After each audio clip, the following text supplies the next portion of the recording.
Assalamualaikum dan salam sejahtera.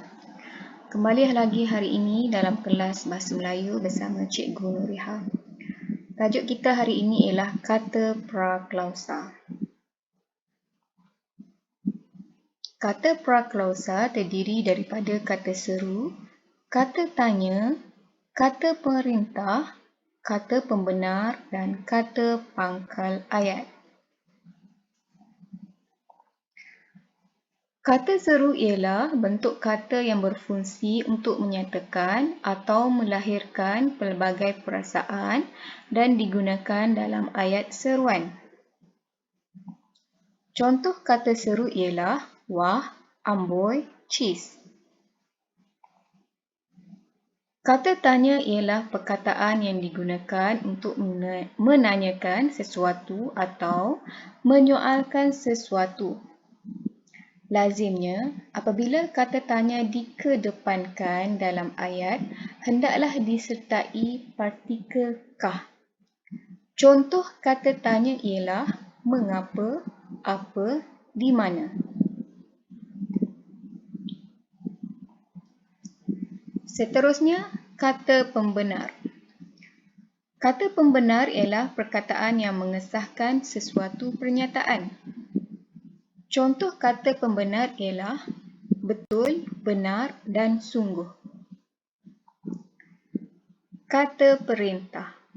Kata perintah ialah perkataan yang bertujuan menimbulkan satu tindak balas terhadap perintah, arahan, larangan, silaan atau permintaan. Contoh kata perintah ialah minta, ayuh, jemput.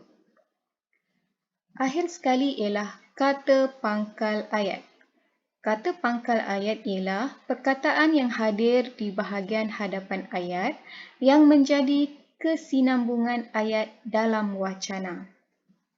Contoh kata pangkal ayat ialah al-kisah, syahadan, hatta.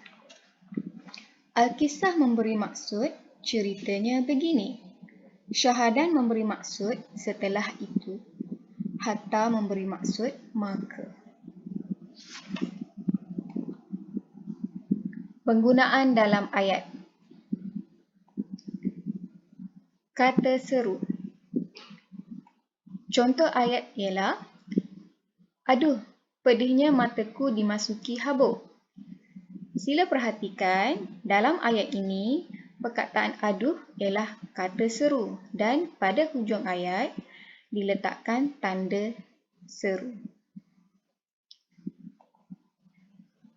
Kata tanya.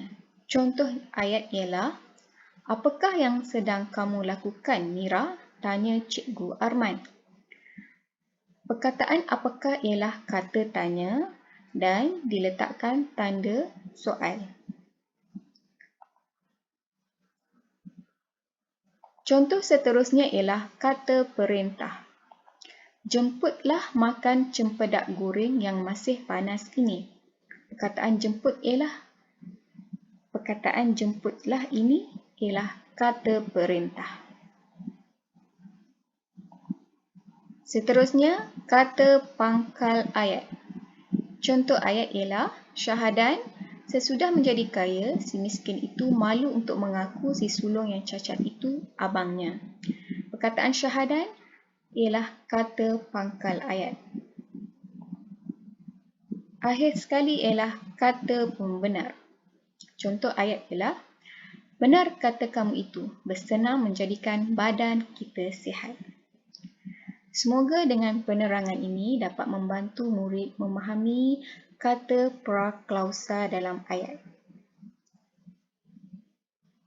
Sehingga berjumpa lagi dalam kelas yang akan datang. Sekian, terima kasih.